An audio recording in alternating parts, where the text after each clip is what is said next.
Hi, today I talked with Afika. We talked about her sensitivity to the feedback she gets, about being present and intentional to support the team, and finally about showing up as a good person. I'm Ivanul from Who's Agile. My pronouns are he and him. Welcome to my channel. You see a lot of agilists around me on this screen. If you want to hear me interviewing, please click that subscribe button because these are the people that I've invited so far. If you think I'm missing people, let me know in the comments.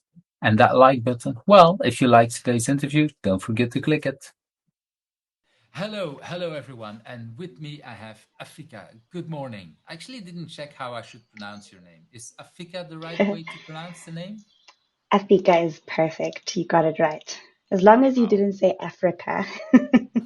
oh yes, of course not. No, so that's already. And well, talking about Africa, let's bring on screen where both of us are because I'm in Belgium, and you can see that little blue dot here, and you are in Johannesburg. And let's ask Google to go a little bit on where you are and.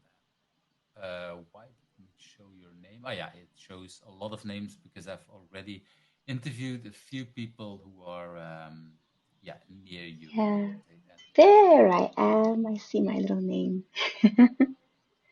and let's bring you back up. Why didn't that work?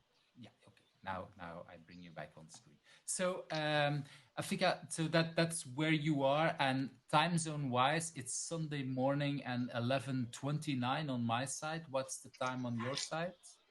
It's a Sunday afternoon here, and it just hit 12:30. So I'm about an hour ahead of you. Yeah, so that's a lot of kilometers away, but not so much time zones because you're of course below Yeah. me one way or another. But I jumped right into that. So tell the world a little bit. Who are you? What do you want people to know about you? Well, my name is Afika, as mentioned earlier, which actually means arrival in Xhosa.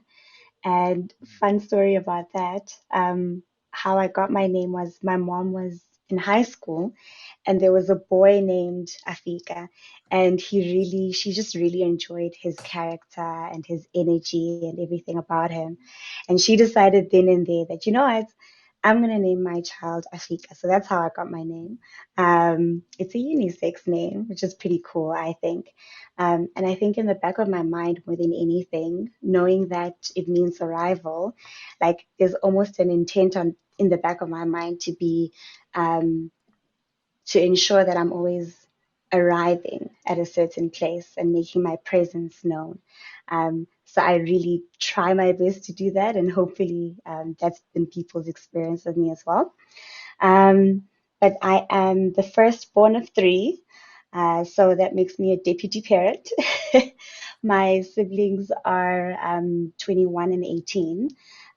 So my parents have pretty much gone through all of the raising, and now it's an empty nest at home. My brother just started varsity, which has been a really cool transition for everybody. I also just got married at the end of last year, which was absolutely awesome. It was a beautiful, beautiful day, and I married my favorite human in the world. So everything is just kind of puppy dogs and rainbows at the moment. I'm in a happy place, and I'm generally just a happy human. Work wise, my official title is Scrum Master. I just like to think of myself as an agilist, really, and just someone who supports my teams. So that's in a nutshell who I am, and hopefully you got a little bit of a peek of the kind of energy I'll be bringing into the session as well. Mhm. I do remember the small conversation we had over email where at some point your name changed and I wasn't aware yet that you were got married. So you explained, okay, I changed my name because I took the name of my partner, which Mm, in Belgium is no longer the case. That most women don't do it. Some still do. But for example, my mother didn't take the name of my father, even when so so. a lot of years ago. So I was less. I'm less in an environment where people are that. So that was kind of well, not surprising because I know about this, but that was interesting already to see cultural differences because in Belgium, like most people don't do it anymore for Mm. both practical reasons because it's a lot of practical stuff. That's what I'm hearing for people that do it because everywhere your name needs to change. Um, and in that conversation, we also said, well, for example, that for our children, because we were not married at the moment that the first child was Mm. born, we were actually asked what's the name that you should give. So we had the opportunity to give either my last name, the last name of my partner, or a Yeah. double combination of my name and then her name, or her name first and then last name for me. But the with the only restriction that other children would that for both of that were for both of us had to stick with that same name. So you could not just say, okay, the first child Ah, I call this and the second child I call give a different last name. But I do sure. remember that discussion with my partner. Which name are we going to choose? Do you prefer this name or that name? And having that conversation. So I can And what imagine name that did you end up choosing? Just we out of did end up, curiosity. yeah, we did. Thank you for asking. We did end up choosing my name for multiple reasons. I'm not going to go in here, but yeah, but I do remember it was a vivid discussion that both of us we had some ideas. And yeah, I was not particularly in favor of my last name, but my partner was like, no, let's do this because for her it was a little bit similar to what you're saying. She was not choosing my name, but for her having her children the last name of the father was also a way of Mm, acknowledging that partnership. So it's interesting how we have different how would I say it, cultures around the world around the names and everything. That's I find that always interesting to see how different people are. definitely. So that's it. But we jumped right into that. Let's take that first question. What is something that people usually don't know about you, but has influenced you in who you are? Sure. Oh man, I actually thought about this question for quite some time, and I kept thinking back and forth, how deep do you want to go? But I think a lot of how I um, show up, um, I think, has to do with how in primary I was very much the firecracker and very much, a chatterbox going from person to person, and some might say a little bit disruptive. And I remember always getting kind of reprimanded for being so loud, and it's such a distraction and such a chatterbox, to the point where on each of our report cards every term, so every 4 months, we get a report on our progress at school and everything. And this one particularly year, every single term I had, she is such a chatterbox. She needs to focus more and she needs to keep quiet and stop distracting people. And for some reason, that particular year, it seemed to kind of bother my parents, and so moving forward in my high school, in my school life, I decided, you know what, let me actually just do a whole bit of a makeover. Let's switch it up. I'm going to be more reserved and I'm going to keep to myself, and I'm not going to be the chatterbox anymore, and I'm going to prove that I can be a good child, so to say. So I really retreated into myself for a lot of high school. And once I got into varsity, and even now at work, not only is it encouraged, but it is a huge plus if you can just kind of come out of your shell and show up and be a little bit more social and everything. So for me, it's been quite an interesting way in which I have seen that I can actually just adapt to the situation and what the feedback is that I'm getting from the people around me.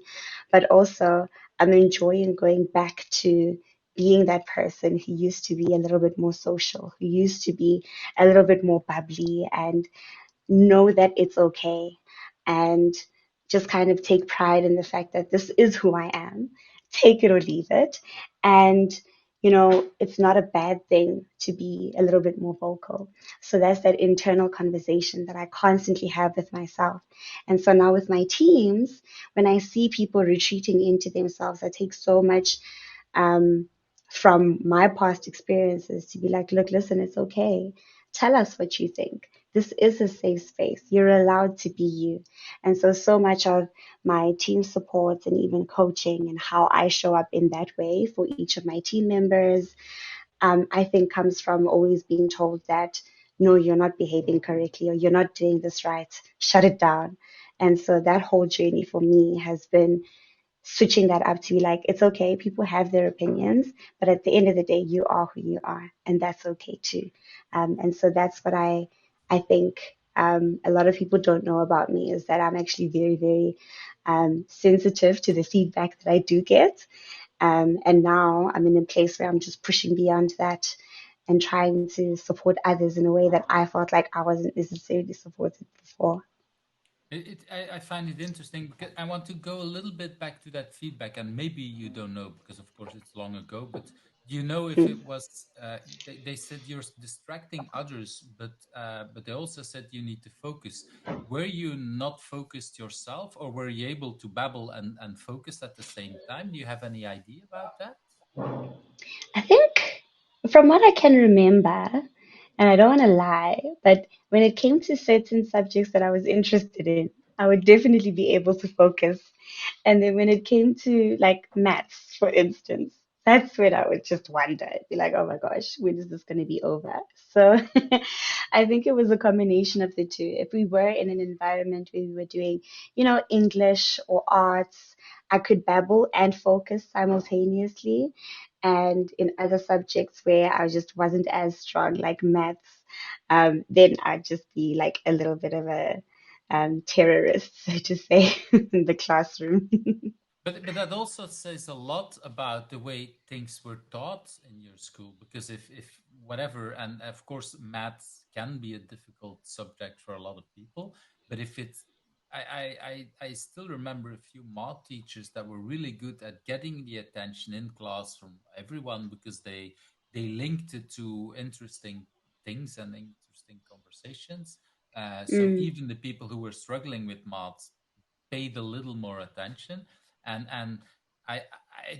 of course I don't know that teacher, I wasn't there, but it feels a lot like, okay, this teacher was not able to do that for you, and so that blamed it to you, like, oh, you're babbling too much.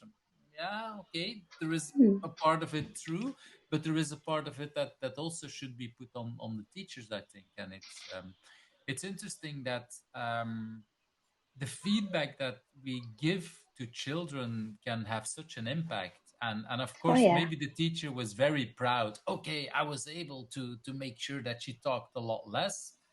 Yeah, but there was also a dimension of your personality that was pushed down, so that's not Mm, always nice. And I've seen similar kind of things also on the opposite side. I know a child that always got a positive feedback, but really positive, but it was always the same message. It was always the message that you're the sunshine of the class, and that was the only message that this person was getting for 2 3 years. And so that child mm. was getting kind of angry about that, like, hey, I'm more than the Shame. sunshine, I'm more than this. And Yeah.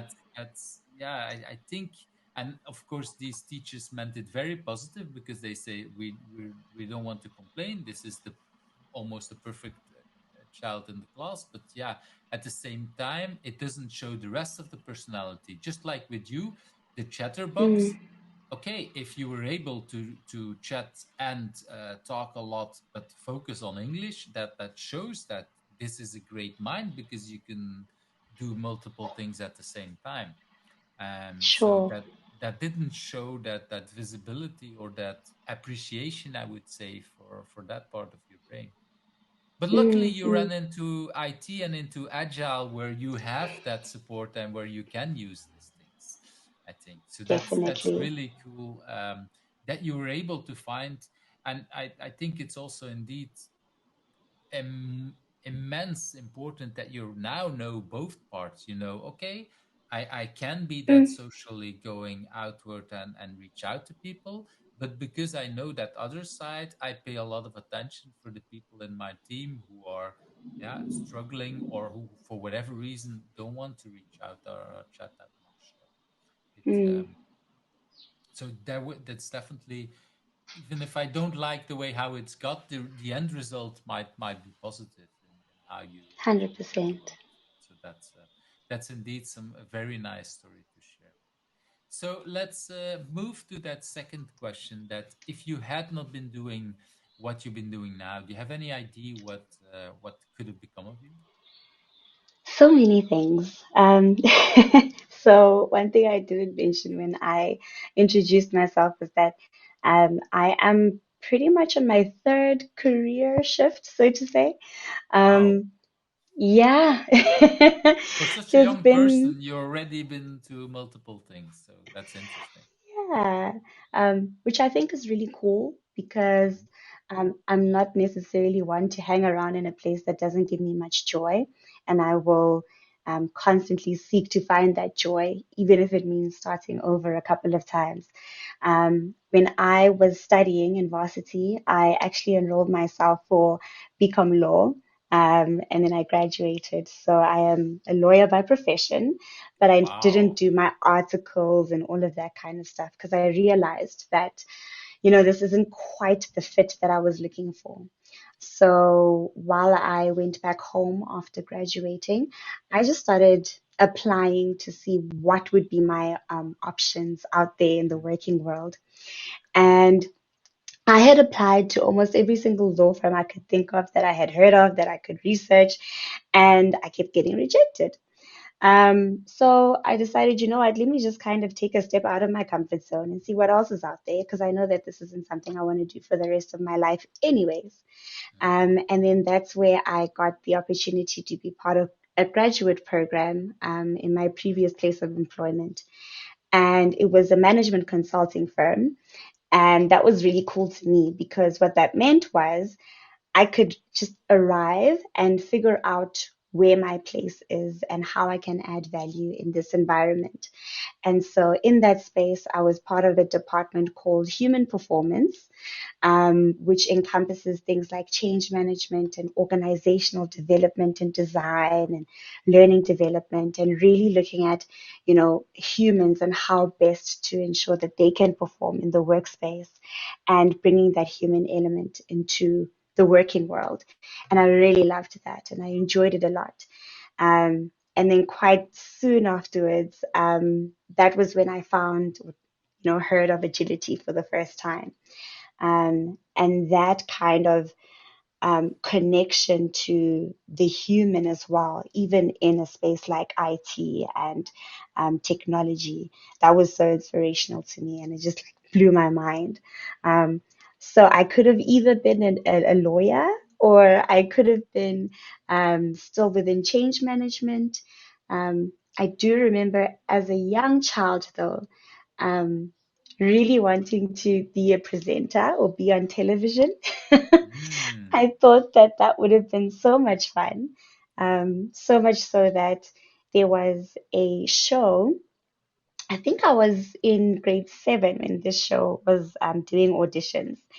And I heard through the grapevine that these auditions were going to be in Pretoria. At the time, I was living in Rustenburg with my family, which is about 2 hours away. And I made my parents get up that morning, go all the way to Pretoria, stand in lines, fill out all the forms that we needed to fill out so I could audition. And when we got there, um, there was already too many people and the forms were finished. Oh, So to this day, I'm still like, what if I auditioned? Maybe my life would have turned out completely different. So yeah, if not law, most likely I would have been doing some kind of something in the world of the entertainment space, I think. that's a lot of different things. It's a lot. It's a wonderful story about, yeah, what could have been. And here you are. We are recording this, and this will go on YouTube, which is the television for my children. They don't watch television anymore. So in that sense, kind of made a part of it in that. Uh, It worked out in the end. so there was a lot less forms to complete and a lot less things to do. But yeah, I really love that story because it shows also, and in that sense, your name Arrival works there as well for me. Is that you try out multiple things and you arrive with the full person that you are, and trying to look like you say what places bring you joy. um, Yeah. and it's interesting because I should count. I didn't count it, but I think this is already the third or the fourth person that went into law school and that moved into agility. So Ah, you're not the only one. there's a So trend. I don't know if it's a real trend, but it's interesting because yeah, there seems to be, which is something 2 years ago I would never have thought. I personally, I don't like law, but at the same time, for example, when I sign contracts, for me, I do read all the small letters and everything. I really look into the details, so that part I do recognize. For me, it is important to, yeah, to see the full picture of things. Mm, So yeah, so that's really interesting to look at. Okay, sure. let's And I mean, yeah, go ahead. yeah, I was just going to say, sometimes things on the face of it don't necessarily turn out the way that you expect them to, right? Because when I did law, or when I made the decision to go into law, that was when Suits was all the rage. And I had it in my mind that I wanted to be just like Jessica Pearson, and I was going to Mhm. start out like Rachel and be, an attorney and rock the world.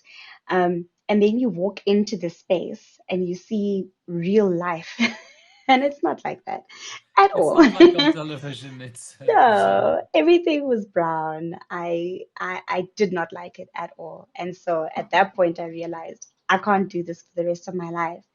And even in all of that, you learn so much about law, and it's really fascinating around how certain things can be interpreted and how laws come about. But for me, I always found that the space itself was a little bit too rigid for my liking as well. And I mean, you're in the agile space. There's so much more room to experiment and try things out and see if it works or not. That whole talk about empiricism and doing better from what you learn. And I felt like I didn't have that opportunity in law. So the more I ventured into agility and the more I like learned about it, the more I was like, hang on, this sounds a whole lot more like something that could speak to like who I am and what I'm looking for. So yeah, just wanted to share that. Yeah, I really like that because indeed, when you create a contract, it feels most people never revisit the contract. Like you create the contract, and then that's how we create it at the moment that we create it, and and then we keep going forward, but we're not revisiting. Like whatever we do in the agile world, when something's not working, we might revisit things. And I don't remember me changing a lot of contracts. I did have an interesting conversation with a friend of mine who's a lawyer who talked about marital contract, and she said something Mm, really interesting. Is it that when you get married, you create a contract like okay, and basically that contract is about how are we going to interact with each other when we no longer like each other, when we want to split up? So basically, your contract is at the moment that you like each other, how are we going to separate?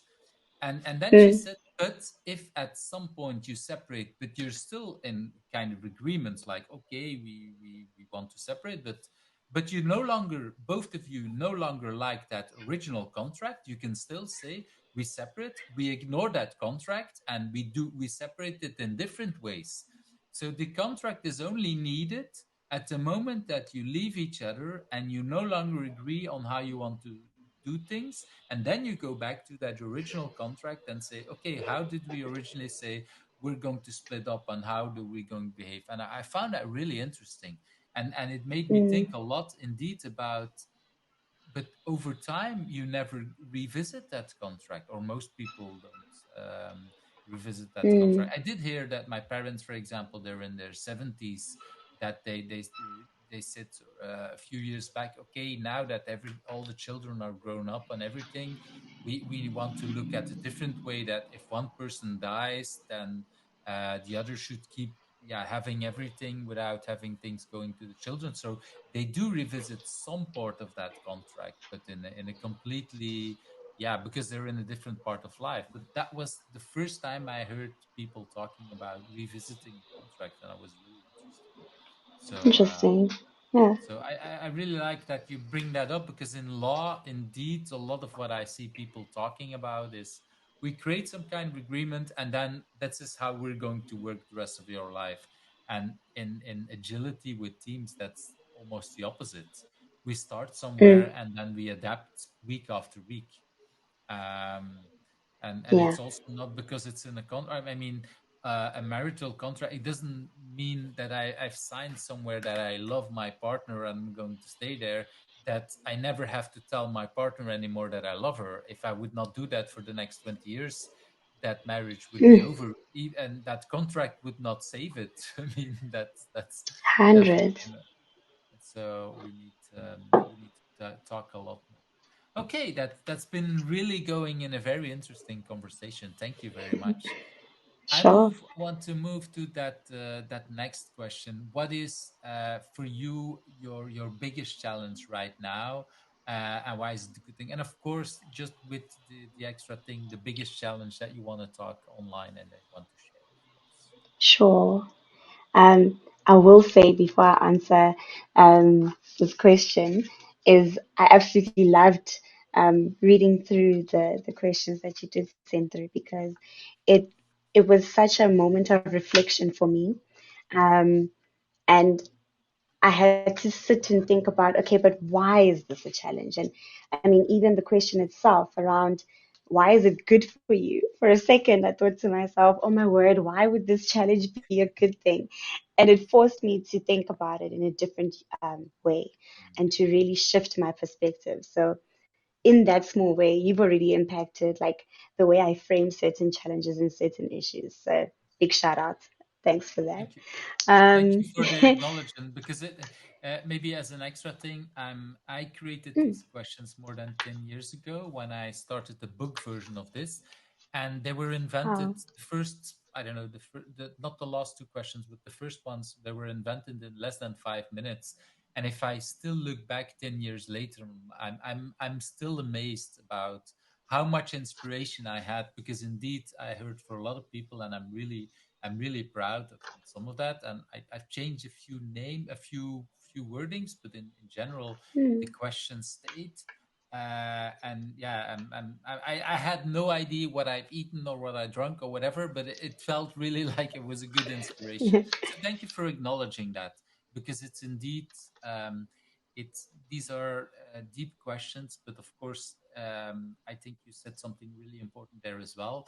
They're only as deep as the yeah, as the moment that you take to reflect, and that doesn't mean you need a lot of time. Mm, Some people can reflect really fast, but the best interviews are when people really reflect on, okay, what does that mean for me? So thank you for taking that time and doing that. So now of I'm even more course. interested in your answer. Geez, I feel like now I set myself up to be really riveting. I hope my answer meets meets the expectation.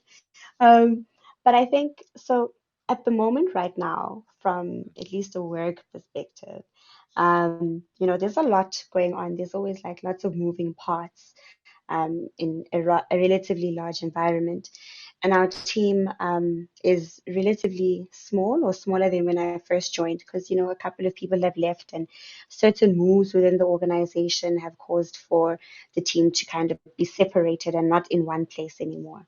So what that has meant is that the team members that remain have had to distribute all the work from all these other people into the different buckets that we have now, which means that there's been a lot going on. And in everything that's been happening, I realized that I have a tendency to be a little hard on myself. And by a little, I mean a lot. And I want to be all things to all people, which is a lesson I keep learning time and time again. It is not possible. Stop it. Learn to say no. It is okay to say no. And so one of the things I'm finding challenging at the moment is doing a great job in every space that I am and being present and intentional about every move I make. Um, with the intent of being as supportive as possible to the teams and really being able to see what needs to be seen in order to support them a whole lot more. And it's been a bit challenging in that sense, but it's also been good because I am stretching myself and challenging myself to kind of recognize that if you're if what you have in your battery at the moment is only 50%, and that is the 50% you give at work, you have given it your all. And that is okay. And the teams see that. And I think my teams and I have gotten so much closer with everything that's happened because I have allowed myself to be a whole lot more vulnerable with them and just let them know that, hey guys, I don't have as much energy as you're used to right now. Please give me grace. But I am but a mere mortal. And so many have come to me afterwards and said, I'm grateful you said that because I always feel the pressure to, just be absolutely fantastic. And the second that I don't hit that mark, then I start beating myself up over it. So in me being so hard on myself and taking the second to just kind of manage expectations and let the teams know that it's okay to not be, you know, everything in a bag of chips right now, that is also quite powerful. And that vulnerability has bred so much vulnerability within my teams.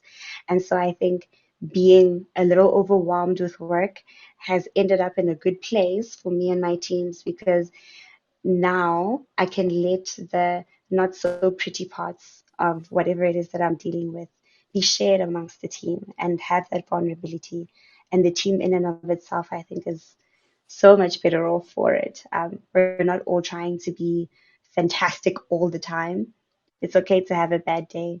And I think as a team, that just brought us so much closer together and has helped us overcome so much and helped us to be able to support each other so much more when we recognize that, oh, it's your turn to have a bad day now. It's okay, I got you.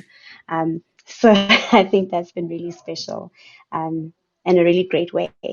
Um, that everything that I put on myself has kind of translated into the teams in a more positive way. I really love that story because in a way you what you say is that you were able to say much more no, but because of that your yeses mean much more as well, because okay, Mm, you make not you don't work on a lot other things where you don't have the energy for, but at least the things that you said yes to means that they get that full attention that they deserve, or at least the attention that you can give. And at the same time, you transform that within your teams. I think that's also very powerful to get. And for me, that's part of the role of an agile coach or a scrum master to really show, to help a team transform. And yeah, like you say, a big part of that is showing up as who you are and showing your vulnerabilities, and that they can feel it on their side. I really like that story because and it feels like this is, well, I don't know if it's the problem of the century, but so many people have this problem. Yes, of mm, course we want to do good, and we I've said years ago to a friend of mine. She was going to a new, she was someone who doing just like you, always giving 110%, and she was moving into a new and into a new role at a new company that both of us we knew would be very challenging.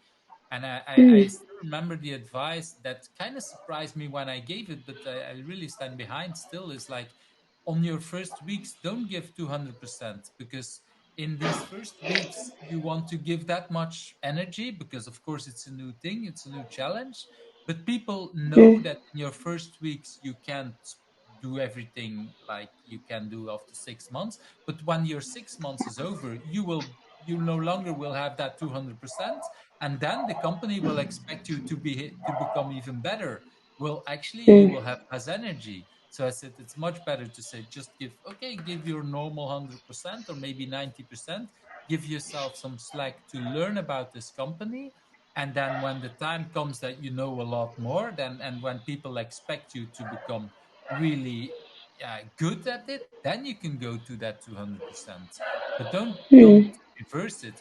And I saw a lot of people, and she was really like, oh, I was actually trying to go for that 200% in these first few weeks, not seeing friends, not doing anything, focus on the job. mm, But a yeah, lot of risk there that that things would go wrong after 6 months. and yeah. and It's so and I feel important to give ourselves grace.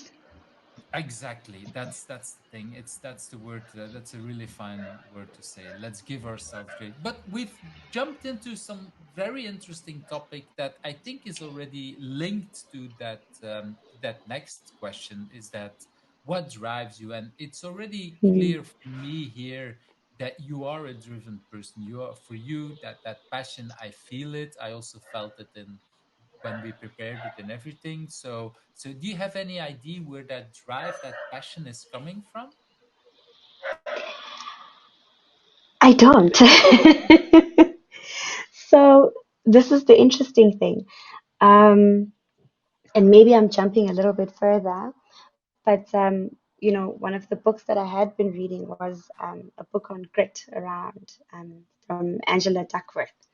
And there's a chapter that speaks around, purpose and drive, um, and how the grittiest people are the most driven people and who are clear on what their purpose is and, work tenaciously in the uh, pursuance of that purpose. I still don't That's the know book, huh? what. This is the book, and Yep, this is Angela, right? Huh? that is the one. That's the one. And it's weird because I still don't necessarily know what my purpose is. Um, and so the question that plagued me was like, oh my gosh, if I don't know what my purpose is, what am I working towards? Where does my drive come from? But I Hmm. do know that I'm passionate about people. And I do know that I love to help and support. And I do know that I just want to do my part in um, creating a better place for people to be able to be safe and be able to show up in their best way possible. So I don't know if all of those things contribute to my drive, but I feel like we should all be good humans. And so I try to show up as such and try to create spaces where people know that it's okay to show up as such as well. Um, yeah, that's about as much as I can give you. I But don't I know. feel I feel it's a lot linked to that first story that you shared about in school, that you got feedback in a way that that was limiting you. And what I'm hearing is that you try to do the opposite in all your stories that you're saying. You try to behave as best as Mm, possible and support people in their best way. And maybe it's linked, maybe it's not linked, of course. We cannot figure that out in just a 1 hour conversation. But for me, I feel a lot of link there, because a lot of what you talk about today is indeed about being the best human that can be, that can arrive to talk back with your name, and helping the people around you to become the best version of their self. um and I've wow. yeah this shows a lot in what you're talking about. So that, for me, I don't know if that's your drive, but that's definitely something that I feel in you, in all of your stories, and that's wonderful. I mean, um, just as an idea on helping the world become better, I think, well, if we look back at when we were young, a lot of young children, everybody, we want to make the world a better place. We might want to be, Yeah. I don't know, a superhero one way or another. And of course, in the comic books and in the movies, it's some kind of superhero with a lot of fighting and I don't know what. but a lot of the superheroes for me are the people who are doing the real work in helping people become much more who they are. And it's not so much about sword fighting or bullets or whatever. No, it's a lot more about listening, like what you say, giving people the space Sure. to be their self. And that is a drive in itself. I can definitely and it's a drive that I think a lot of agilists have in a way that we want to what they said I that's the Boy Scout rule from the States. I think that I always heard is that I want to leave the world as a better place. So if I want to leave that camp place better than I found it, and in a way a lot of agilists that I'm hearing and that I hear you saying in a way is I want to leave the team better than when I found it. I want to help these people become better. Is that does that resonate with you when I say these words back? It definitely does. And there's so much in what you said that resonates so deeply because, um, one of the things that you mentioned was seeing all the links and all the different answers that I've given. And I think it speaks to how sometimes we get so stuck in this one thing that we're doing that we don't see it from a Mm, holistic view. And what you did was you just heard what it was that I was saying and listened to what I was saying. And already all these connections were created where I was focused on this part and this part and this part and neglected to see like the common trend that was forming in and of itself. So 100% agree. As you were speaking, just so much more of it became so much more evident. And I just felt my spirit and really just be like, yes, yes, yes, he's right. Okay. Um, but yeah, definitely. I would say that so much of how I choose to um, show up and, want to be perceived really as well is to never ever make people feel like there's something that they can't do. Um, you are great and you are fantastic and you are here for a reason. And um, sometimes we don't always see that in ourselves. And I really, really try to be able to be that mirror for the people in my teams um, because there is greatness in all of us and we can do great things. And I want to be a part of helping someone else see that as well. yeah, and I want to link that part back also a little bit to what you just said earlier about not being able to give 100%. Somehow, like you said, we focus on one particular part, and when something is not going the way we want it to go, we focus so much. Oh, I was not able to do 100% today, but we forgot that maybe yesterday we gave 200%. So Mm, we want to zoom.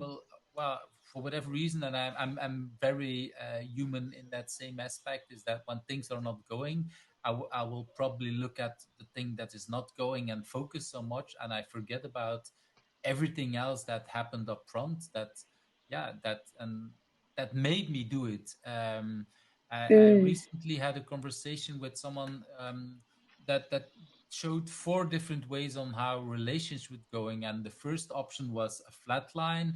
The second option was a line going down. The third option was a line going up, just a normal line, and the fourth option was something like this. And I was like, and there was a reaction from one of the people say, I don't believe in this and that. And my first reaction was that flat line that for me feels completely fake. There is no way that anything in life, if it's a relationship, if it's work, whatever, that's a flat line. I just don't believe it, even if it's a very high or very low flat line. No, some mm, days are better than other days, and some things are going 100%. bad, and that's okay. And hopefully that line, if it fluctuates, goes up a little bit. But even if it's not, if it's generally go if it's somewhere fluctuating but staying more or less similar, that still is okay. But I don't believe that you can have any highs without any lows. I mean, that's definitely Mm, not possible.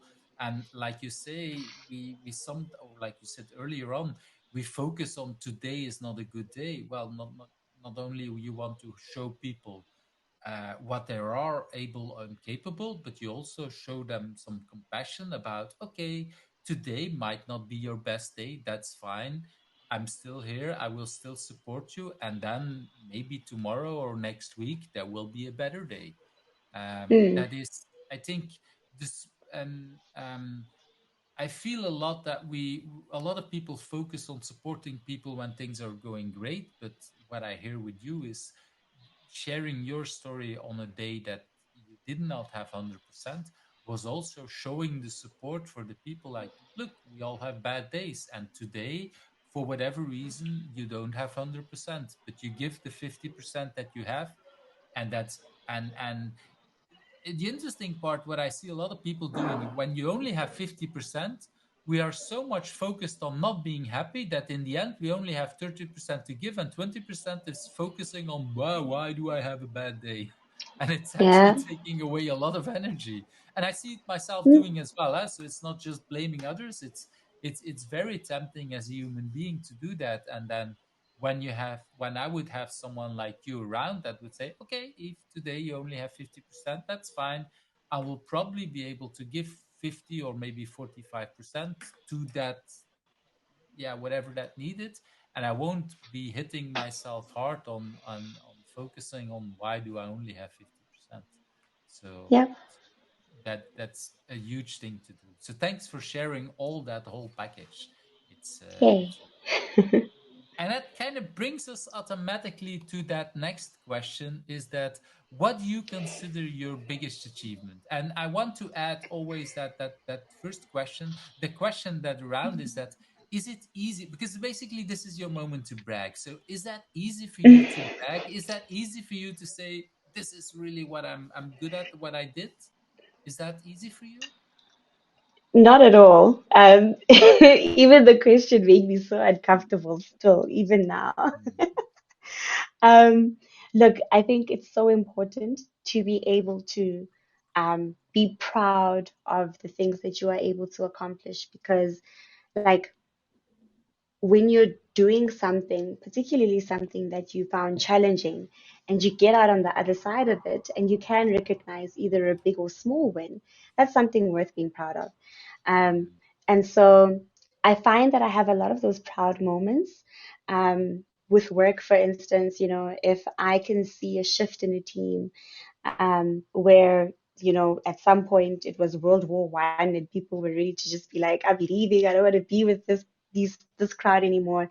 And we've made just a small step to at least telling each other what our issues are with one another and having that bit of communication. That's a proud moment. wow. When I That is see indeed that that people, I want to yeah, stress it out because it's indeed it's probably one of the hardest things if you're in a team and things are struggling. If you can help people to again talk with each other, that it seems so logical, but it is not. It's really hard work. I mean, I've worked on that with some teams, and I sometimes succeeded, sometimes not succeeded. But indeed, if we can do that, that's yes. Let's. it's I want to try something. Let's see if we can do this. sure. Yeah. Yay.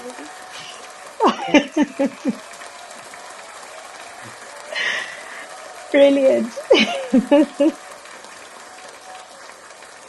what I've I love just it. discovered.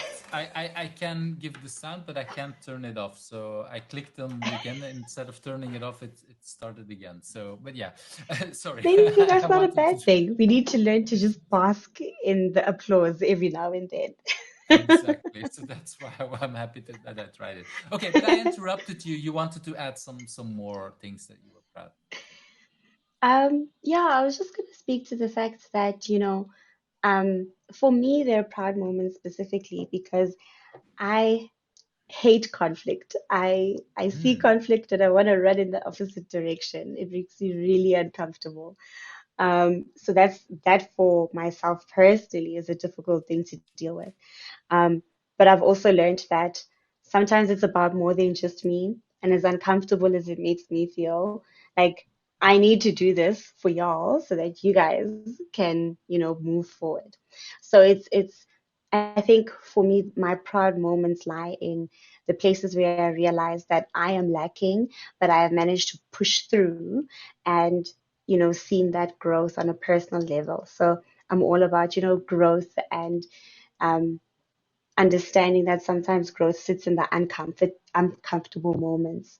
Um, so that's what I strive to push for. Um, from a personal perspective, I'm particularly proud that my husband and I could pull off the wedding that we did at the end of the year last year. Um, there was a lot going on. We did not have a wedding planner. We were the wedding planners, and we put everything that we had together. We brought all these people together. We managed to have an incredible time and celebrate one another and our love, and really be able to take note in the moment that we did something pretty great today and we should be proud of ourselves. All of that being said, I really hope that I haven't reached my biggest achievement yet. Mm. Because I think that I really believe that it's still coming. I think there's so much more in terms of growth, that I have not even touched the tip of the iceberg of yet. Um, so I hope I haven't reached my biggest achievement yet, but there are moments that make me proud, that help me take cognizance of how far I have come, and really just being in an environment and doing the work that I'm doing. Because when I was in my previous job, I wasn't necessarily able to work within agility, because I ended up kind of getting boxed in the work I was doing before. And when I made that choice to live, that was one of my proudest moments, to leave, sorry. That was one of my proudest moments because I realized that in order for me to give myself a chance, I needed to step out and spread my wings, which again was scary and terrifying. But I'm so much happier for it now. So lots of proud moments. Hopefully, no biggest achievement yet.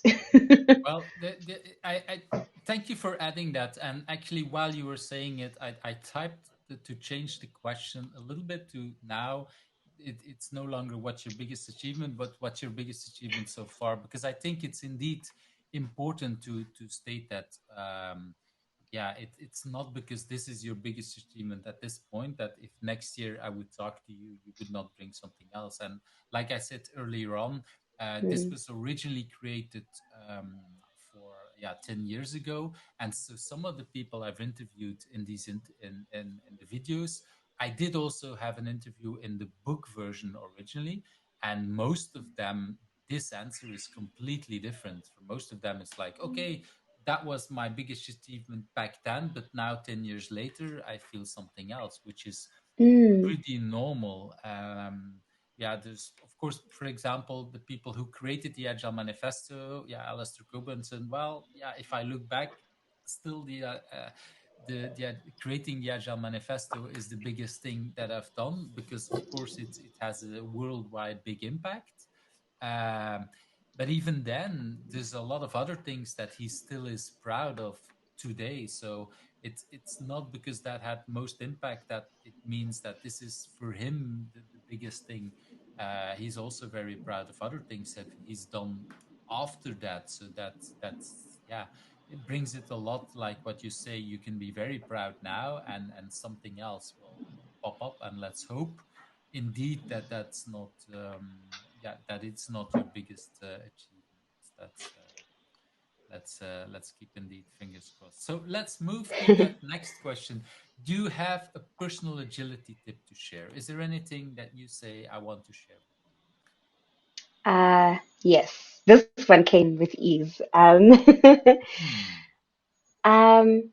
Um, so let me just take a step back.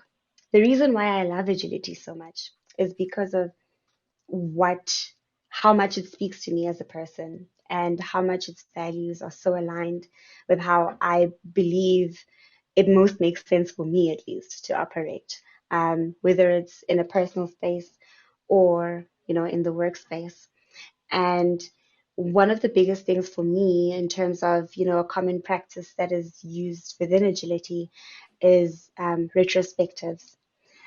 So much so that I have started doing, or my husband and I, when we first started dating, way back when, we started having start continues. And really just at the end of every month, because we really wanted this to work, we were like, okay, cool, let's sit and have a conversation around, what should we stop doing? What should I start doing? What would you like me to stop doing? And the same questions for start and continue. And for me, because conflict and tough conversations are so difficult, what that did was it gave me the space to have it be okay for me to say, hey man, it would be great if you wouldn't do that as much. And would you please start, doing A, B, C, D? And in the same breath, you are doing such a great job in all these other things. Please continue. So for me, retrospectives are golden. I absolutely love them. I think there is so much that can be explored and so much that can be achieved within retrospectives. And it doesn't necessarily just have to speak to, a professional context when you're having talks about the work with your teams, but it can also be brought back home where, you have the opportunity to really share what are the things that you are enjoying about one another and what are the things that are not sitting well with your spirit. And it's okay to communicate it because this is a safe space that you create. Um, and so that's like my biggest number one agility tip. Wherever you can, just grab a retro with you, have it be part of common practice, and it can do wonders for a relationship. And so much so that now, for instance, we won't have them every month, but every now and then, it would be okay for someone to say, it's start, continue time. Let's have a conversation. So that's, I think, my biggest agility tip to share. And I think over and above what it's done for me and my husband, I think what it does for communication in any instance is fantastic because you start to learn how to articulate your needs, as well as what you don't want. But you're also giving recognition and kudos to someone that is dear to you that is really needed because sometimes we do need to hear you're doing a great job, keep doing that. But also there's a place for doing a little bit better, which is the whole point of continuous improvement. Because I don't think relationships should be stagnant or like that line that you discussed, everything is just fine. I think there will be ups and downs. And in order for us to have those ups occur more frequently than the downs, it's to have that space to be able to verbalize how we can continuously improve as a unit. So, yeah, retros, do them. I really like that, especially the well, the link, like you say, every relationship there's things, and in many relationships there's one person or minimum one person that doesn't always like feedback and conflict, and we try to avoid. And I'm a person that I don't believe that conflicts can will go away. Actually, we can ignore a conflict, but then it will explode at the moment that it becomes so big that it's almost impossible to talk about. And then of course the Mm, next time people are even more afraid of conflict because they see that's just what's happening. Where if you have something in place like a retrospective, then actually you can talk about something before it becomes really a problem. It's like, well, a little bit. And like you say, there's the three parts. It's like, okay, I would like you to start doing this, I would like you to stop doing that, or do a little bit less of this, but please continue this because I love that part of that you're doing. mm, And yeah, that's really, or you know what, I've learned something over the last 2 years about, or the last 2 weeks, whatever the time frame is since the last time that we did it. And sometimes it's like, oh, this is something I've learned in our couple, this is how I see our interacting, and just taking that time.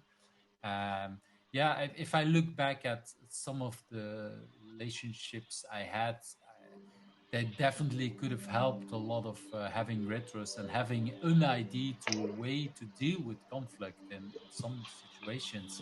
That would have helped because I now am in a space that I'm no longer afraid of conflict, but I do know that in some relationships I was pushing so much because I really wanted to have that conversation, and it wasn't helping mm, because that other person was afraid of that conflict. Where if it would have been in a way like, look, this is what I think I want to continue because this is good. This is like to add, and okay, maybe let's change this part a bit. That's a whole different conversation, and it feels a lot less as a conflict. And so that really is a good idea I know it can help a lot of people. I definitely would have been helped with me earlier on. Um, it's Sorry, I came too late. yes, well, but what I've noticed over the years is I don't use the full process with post-its or whatever. If I would come with post-its, my partner would run away screaming like, "Take, don't do your work with me." But I've came to the idea of, okay, let's sit down together and what do we want to improve. I've oh, this is years ago. I heard about friends that actually did, and not in the moment, but the day after or something, that did kind of what we would call retros, even about their sex life. And it was like, when the first time I heard, I was like, wow, mind blowing. But the more I think about it, Nice. yes, of course, you still want to say, hey, this is what I like, this is what I don't like, and to talk about that. If yeah, if that would have been there with me when I started to having the first relationships, I definitely would have Mm, would have made things a lot better for some partners. And that's definitely because this is something you can't learn from the books. You learn it by doing and having feedback from someone telling you this is what I like and this is what I don't like. And mm, having these kind of conversations is really really important in any part of for life. I'm now sure. picking something very particular, but it's definitely part of it. So thank you for sharing. And it's Of course. wonderful that you already know this when you're uh, newlywed, just married, at the start of your marriage. If you can do already that I think is wonderful. I think that will well help a lot in ways. Thanks. And yeah, I bring it back to also what you said about your marriage, doing everything yourself. I can definitely imagine that this project, the whole wedding itself, is something you want to do a retro on, weekly on, whatever. Okay, this is how we planned it. It's not working out. This is That's definitely that's a project on its own that needs a lot of retrospective before you can pull Oh it off. yeah. Yeah, I see. This is why a lot of people hire a wedding planner to avoid all these kind of discussions.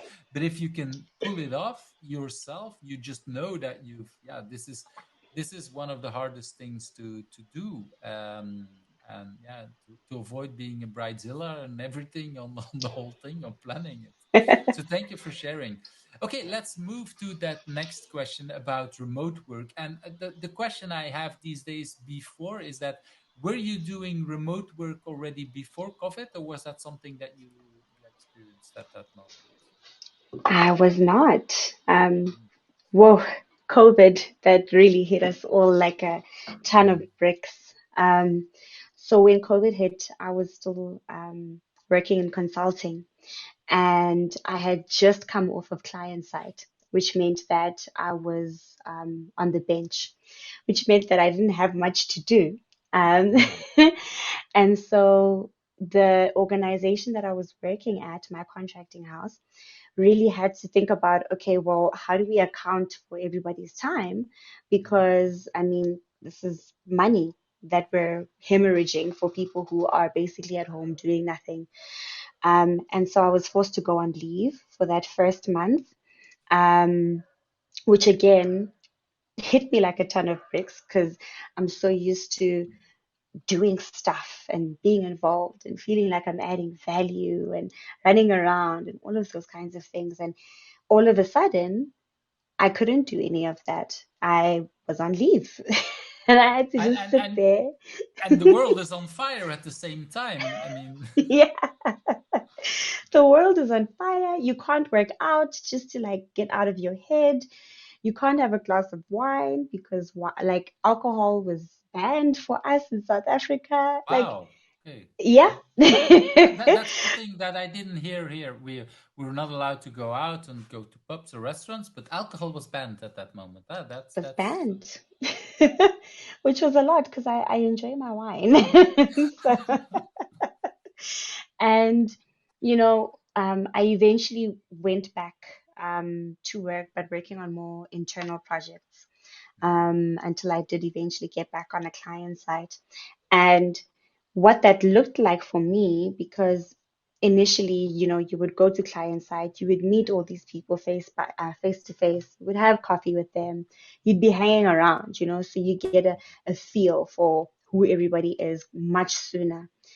And then translate that into we've just come out of COVID, everybody's working remote, we can't see each other. A lot of organizations didn't believe, or rather, people in the organizations didn't believe in having their cameras on either. So you're Mm. speaking to these little initials on a bubble, and you're trying to make conversation or connect the way that you usually would by making light of jokes and just kind of having a happy environment, and either someone is on mute or they're not saying anything, and you're just like, oh shoot. So you can't even read the room anymore. The communication is weird. You don't know if what you're saying is being received the way that you intend for it to be received. It really was just a little bit of a shock to the system, because now it's like, well, hang on. I know how I typically go about engaging with my stakeholders and creating those relationships. Now I have to kind of reevaluate everything and rely on different elements now. Um, like the tone of your voice when you say certain things, because I can't see you anymore, or how long it takes for you to respond to something. And are you thinking, or did I not come across clearly? So everything about remote working for me highlighted how important communication was, but not in the traditional sense that we're used to communicating with each other, but all the other little nuances. Um, and that was the big shift and big fundamental like change that I had to make as well.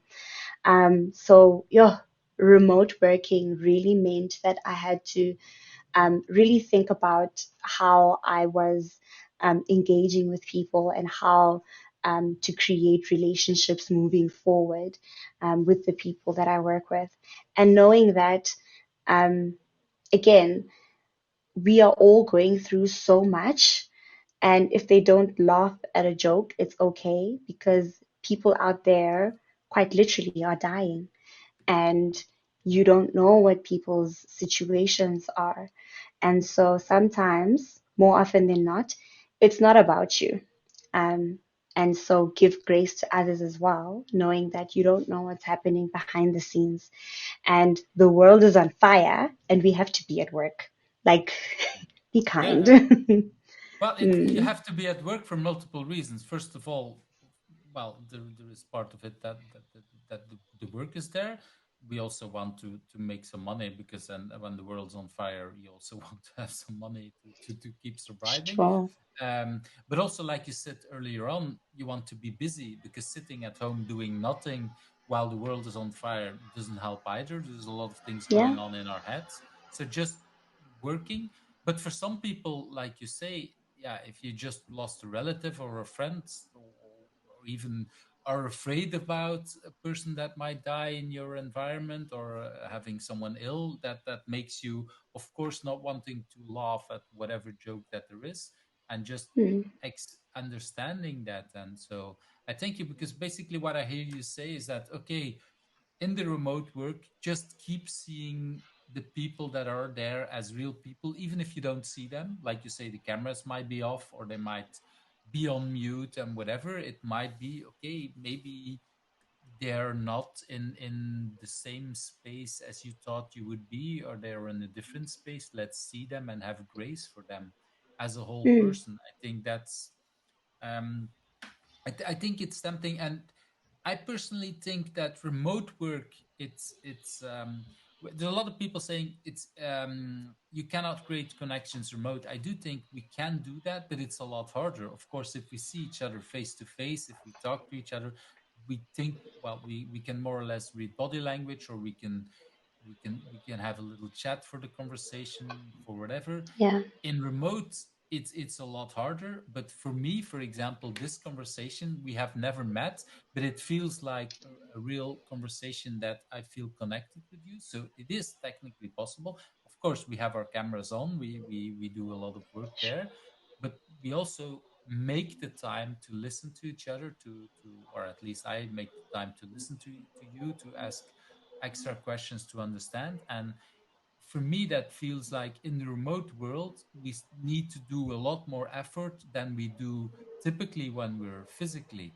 And that's what I'm hearing you talk about. It's like having grace for a person that's there, understanding that that full person, that, yeah, is indeed very important in that remote work. And somehow, I hear a lot of people saying it only works physically. No, for me, it can work remote, but it takes a lot more effort. We need to Yeah, consciously, like you say, think about, okay, this person is not laughing about my joke.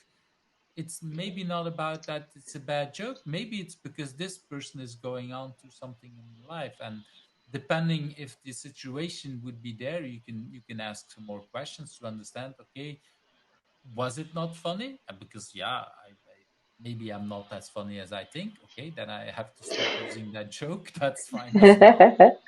But yeah, maybe it's because something else is happening, or maybe that person just muted because there was a child coming into the room making a lot of noise, and that's just why yeah. this person muted, and it had nothing to do. And yeah, that is part. It Yeah, it's about having that full thing. Yeah, it's really interesting to bring that up. That Thank you, because that Mm, is indeed, yeah, you brought so quickly so many things about, yeah, some of us were indeed at home in the very first moment that COVID hit. It really felt hard at that moment. Coming yeah. back, and especially what I'm hearing is you had to start at a new client remotely.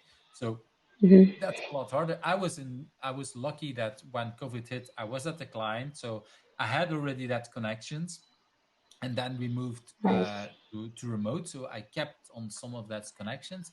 But then a few months later, I started out at a new client, completely remote, and it really felt like, oh, this is not working. And I was, yeah, Mm, I realized that a lot of the things that I thought were working to make connections before were not about making connections, but these connections were made before. So I had to really rethink and work really hard to try to create connections with people remotely. And that's a lot of hard sure, work.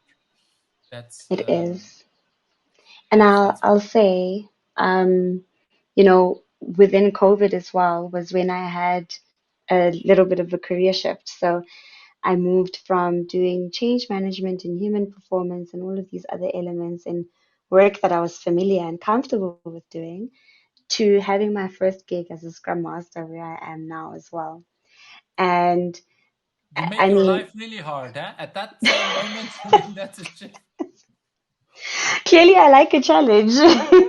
Yes, that's the word I should have used.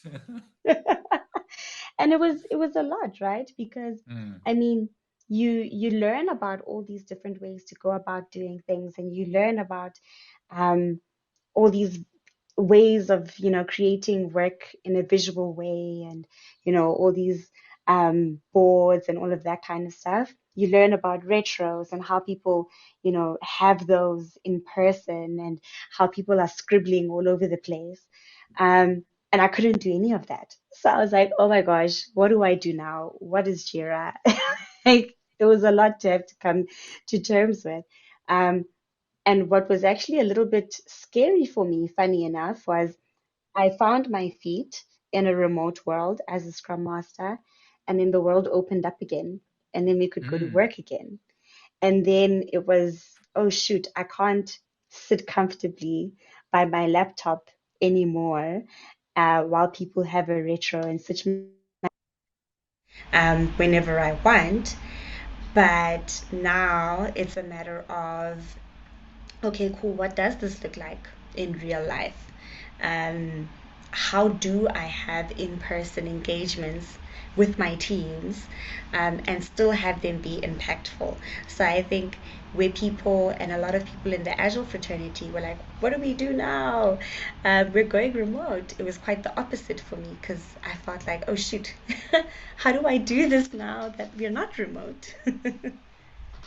Yeah, you Yeah, had you you had had you had the opposite the kind of opposite thing. kind of thing.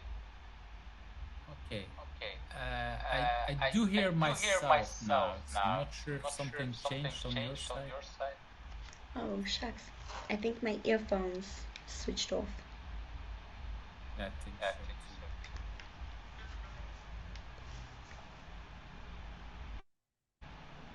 Hello? How is it now? It was a little bit better and then it switched back, I think. But I don't hear Oh, myself shucks. anymore. So no, I think it's Okay, fine now. You still hear me? Okay. cool. So let's. Okay, that's another part of how remote work is doing. That technology sometimes takes over. So the for the people Mm. here on the show, yeah, the sound is a little bit different. It has changed, but that's also part of what we're doing. That's fine. Let's move to that next question, and I think this is one where you were looking really forward because you had some answers. Let's talk about what's a book you have read, and you already talked a little bit about grit. So let's see if there are other books that you want to talk about. Okay, I think my sound is giving me issues again, so I'm gonna take these off. Is that Mhm. okay? Can you still I, hear me I okay? can still hear you. I can still hear you. Okay. Apologies. I don't know what happened there. Let me move that closer. Okay.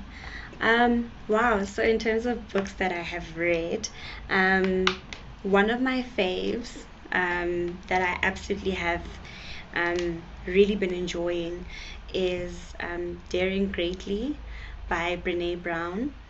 Um, when I first encountered Brene Brown and all her TED Talks, um, and This is even the the book, book, right? Right? yes, that's the one, and started really delving into, um, all the material that she had put out there. We were in the midst of COVID as well. And I think a lot about where I was in that time was, I was trying to do a great job, but I was also feeling like I needed to present myself in a certain way from a corporate perspective, and I needed to be prim and proper and just kind of um, really take the time to choose which parts of myself I can bring to work and then leave everything else aside. And, just hearing her speak about vulnerability and how beneficial it is for not only people as individuals but teams as a whole, and even an organization can benefit from being vulnerable, that just resonated so deeply with me. And there's a particular like speech that like resonates in me every time I think of, when I'm walking into a certain space and I want to, you know arrive in the most intentional way possible. And before I start to kind of retreat into myself, which I got really good at the time, that speech, I think Theodore Roosevelt was who it was by, comes into my mind. And right at the beginning of the book, Brene Brown kind of opens it up with this speech.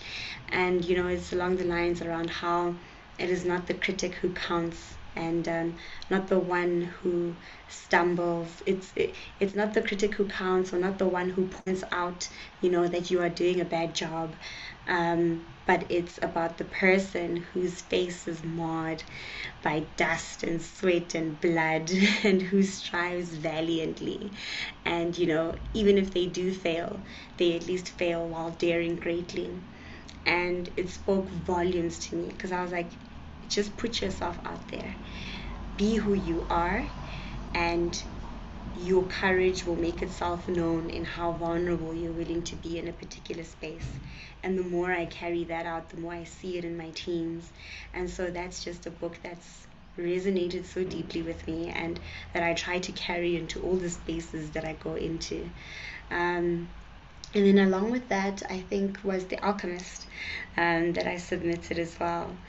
And I cheated a little bit because this one wasn't so much a recent book that I had read, but over the years I had read it a couple of times. And for me, the beauty in this book, every time I read it, is about how, this person who's embarking on a journey is so fixated on where I'm going and what I'm going to find when I get there. And, I don't want to spoil the book for anyone who hasn't read it, but the premise of it is it's less about the destination and all about the journey, and this treasure you seek was potentially within you the whole time. And I absolutely love that lesson because sometimes, and I think we touched on it a little bit earlier as well, we get so focused on this particular thing or what we're trying to do that's years and years and years away that we forget to take stock for how great we're doing right where we are and what an amazing job we're doing right now. And so that book as well taught me that it's not always about where you think the destination is, because that'll probably change as well. But it's about the fact that you are A, the creator of your own destiny, and B, everything that you need in order to get to where you're going in life is already within you. So take stock of that treasure and recognize it and like appreciate that with each journey that you take. So yeah, those are just really the books that speak so much to me. I could go on and on about others, but I'll keep it at that. Thank you for bringing up multiple books. The last one for me is probably the most interesting thing because how would I say it? What is interesting for me is that I really like to also focus that end goal.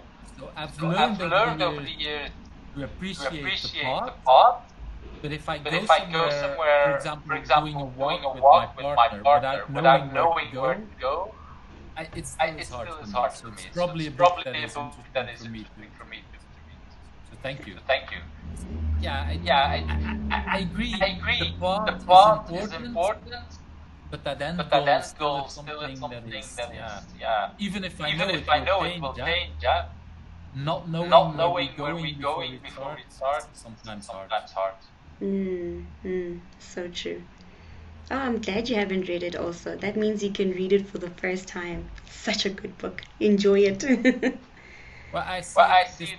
The cover that I showed earlier from the 21st anniversary. So having a book that is already out there for 25 years and still is popular usually means something.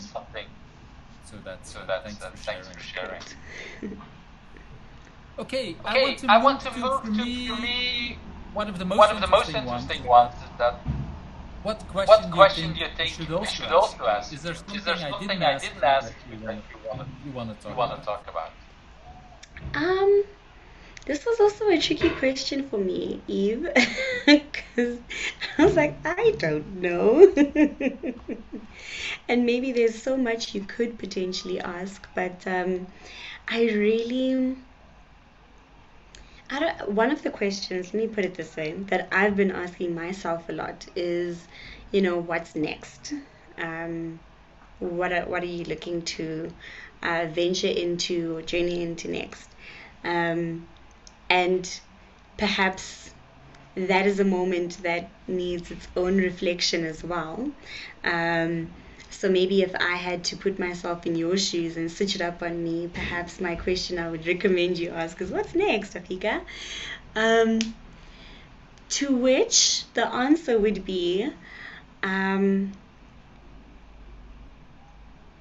like right now, I'm doing Scrum Mastery, or rather that's my official title. And, I've always wondered, what does it look like beyond Scrum and beyond supporting my teams?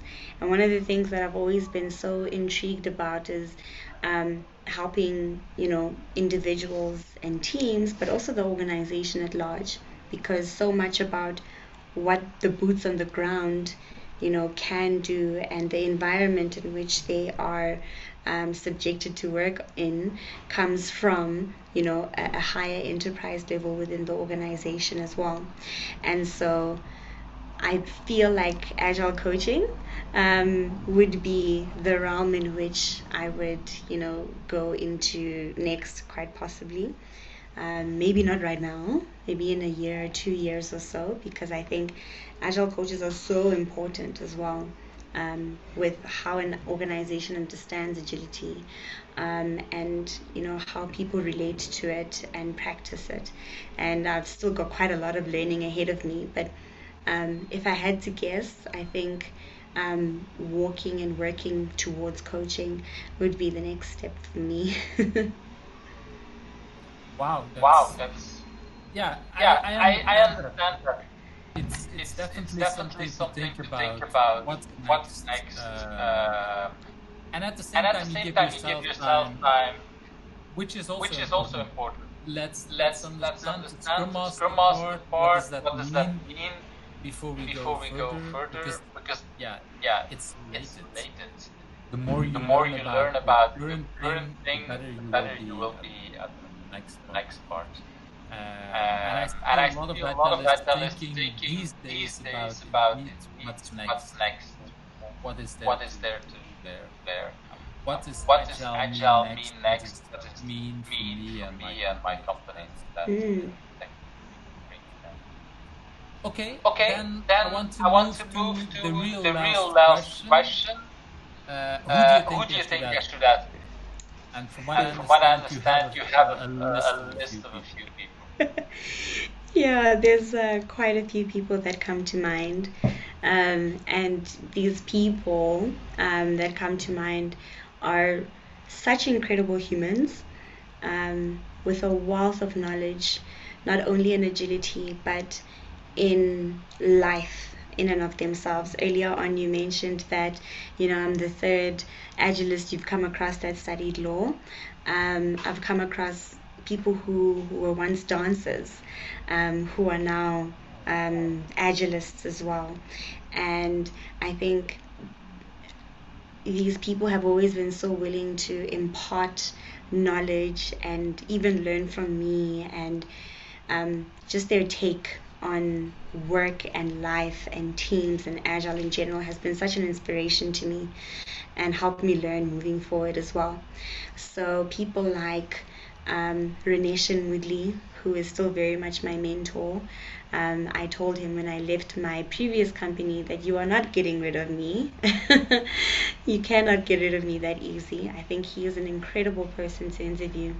He knows so much. This is This him? is him. Is this Is correct? this correct? That is Priyesan Naidu, my current agile um, Okay. coach where I work. Oh, the picture just on top, that's Ren. There we That's go. the one. That's the one. That is correct. So Ren is incredible mentor, knows so much, serious firecracker. So take him with a pinch of salt, but he'll always tell you what he's thinking, which I absolutely love. The next one with the pictures that you had up there was Priyesan Naidu. He is my agile coach now where I am. Such a force, such a rock. I really can lean on him when I'm having an existential crisis and wondering if I really am adding value. But he has a world of knowledge, and he is so in tune with, not only what's happening in the agile world, but just humans and the emotional space. And hanging out with him brings me such joy. The next one was Natalie Henderson. Absolutely incredible. This is the dance I was telling you about, but she will tell you her story. Um, That's her, she, That's her, right? that is her. She is such a rock star, and working with her was so much fun. And she is such a kind human, and I think really has an ability to bring out the best in people. I think the next photo that I saw was Dudu Mbata. That's her. That is her, yeah. Again, incredible mind. She actually also studied law along with me, and we realized that that is not happening. Um, Were you and Were you studying at the studying at same the same time or time or no, coincidence? actually, we met at my previous place of employment during our graduate year. And she is such an incredible human. Her story is absolutely amazing. And we ventured into the journey of agility and Scrum together. And we're still learning so much and bouncing so much off of each other. She really is incredible. And I'm not too sure who else's photo you have up there. Sue. Okay, so I did see that you had an interview with Sue already. Yes, I Yes, talked I Um, with her talked with already, her but already, but it's also it's also interesting to know interesting why to you know why wanted you to wanted to invite her. invite her. of course. So Sue used to be part of the Scrum User Group of South Africa, SAGSA. And when I first saw her, they had lean coffees that they would do on the first Thursday of every month remotely. And every time I listened to whatever it was that she had to say while she was hosting these lean coffees was so inspirational. Here is this force of nature, a black woman in tech, really knows her stuff and comes across so incredibly inspiringly. I just wanted to be more like her. And so I really enjoyed getting to experience her in those sessions. And as fate would have it, she recommended me to then join SAGSA as well, which I did. And then when I moved companies, I actually moved into where she was working as well. So I got an opportunity to work with her a little bit too. And the more I got to engage with her, the more I realized this girl is amazing. And so, I mean, a testament to that was the interview that she did with you. I thoroughly enjoyed it, and I thought she was such an amazing. She came through so amazingly in the way that I know that she is. Yeah, it Yeah, was a it was a wonderful wonderful conversation that I conversation had. that I had. I'm Okay, glad. Okay, while we're while still we're at still it, at bring it, this up bring this to up a to a few others. few So others. this So is this another is another person you person talked you about. talked about. Yes, Vanya. Vanya has a special place in my heart. When I joined my company where I am now, she was actually in the interview room or, online interview with me. And from that moment, we pretty much, it felt like we were the only people in the room, and we got on like a house on fire. When I eventually did join the company and I did get hired, she really took it upon herself to, you know, walk the journey with me, and really, mentor me, coach me, be a sounding board. She's been in the agile space for quite some time as well. And the things that she knows is absolutely just mind blowing. Not only about the work that agilists do, but from a psychological perspective as well. And the things that interest her are so fascinating. So I think she would be an amazing person to interview. She is absolutely incredible. I'll let you discover the rest. Yes, well, Yes, well, that's usually that's how usually this how works. this It's works. It's lurking, learning about learning other about other. people. This is what This I is like what I about like your about list. your list. Is most of these Most of these people I people I haven't on my haven't list on my yet, so list that's yet, so that's interesting. interesting. Yes. Um, well, we still Well, have we still have two. You two. gave me You two gave me names, so two names, let's so let's just let's take the just take the time time and talk to about talk them. about them. So this So is this is one person. one I don't know person. I don't know. Yes. recognize him. Recognize him? Oh, definitely. This is Mr. Chris Ratebe. Um, Funny enough, when I was working at my previous company, I worked with him there. And now that I am at my current company, looks like I followed him, and we are working together in a team once again. Um, Again, such a knowledgeable mind. This man, I don't even know what kind of certification he doesn't have at this point.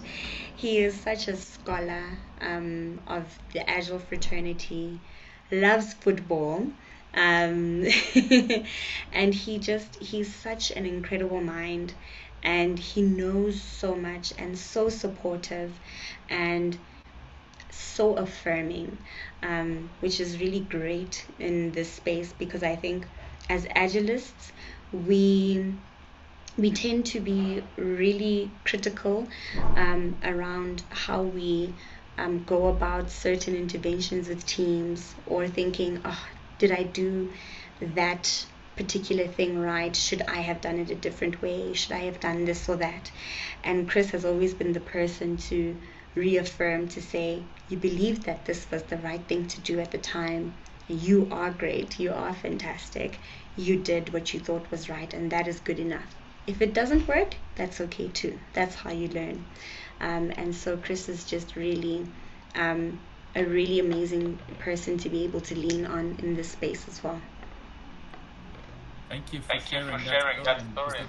It's, Well, it it shows shows how how people people support support each each other, other, which is which is in what in we're what we're talking about. talking about. And then the And then the last name I last got name I from got you, from you this is this person.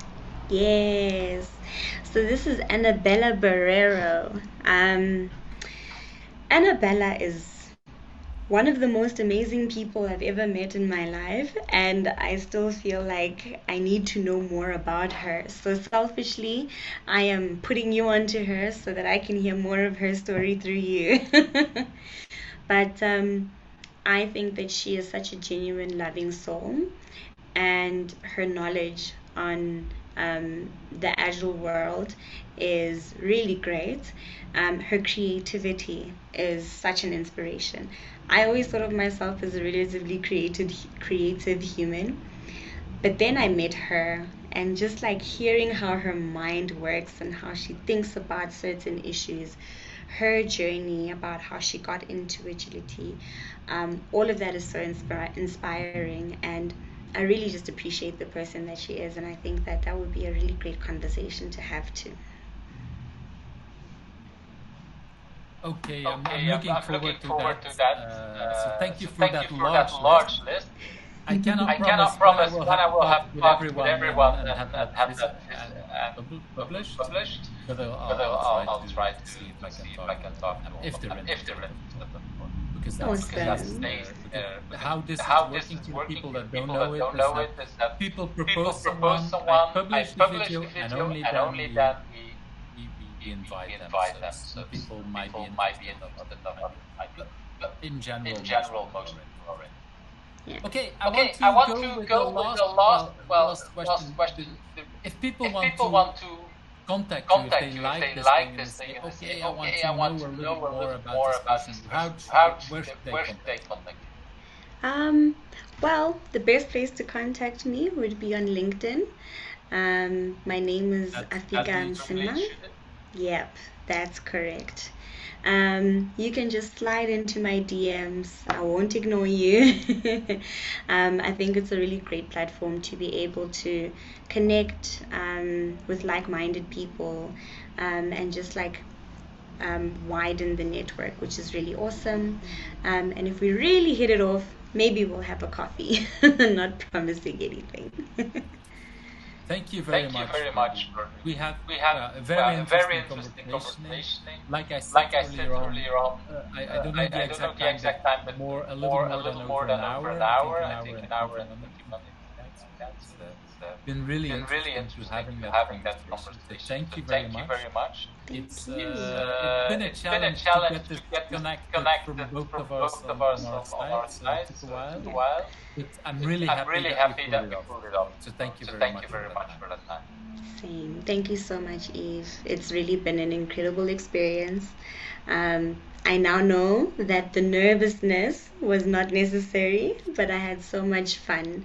Um, and I think even preparing for, our chat, there were so many reflective moments, and even during this chat, even more reflective moments. So I'm just grateful for the opportunity to connect and meet a new human, but just also appreciate you and appreciate everything that you've enabled me to do in terms of reflecting. I think moving forward, I'm going to carry this interview very near and dear to me. So thank you. Thank you for your Thank you for nice your words. nice words. It's indeed It's been indeed a been very a fun very fun way way to be to here. be here. It is It is it was a it nice was a way to nice way spend to my spend Sunday my Sunday morning. morning. So yes, So thank yes, you very thank much. you very much. Okay, see Okay, you. see Bye you. bye. Bye bye. Bye. Take care, Eve. Thank you for watching Who's Agile, where the stories of agilists come to life. I hope you liked today's interview. Subscribe if you're not subscribed and want to get to know other agilists.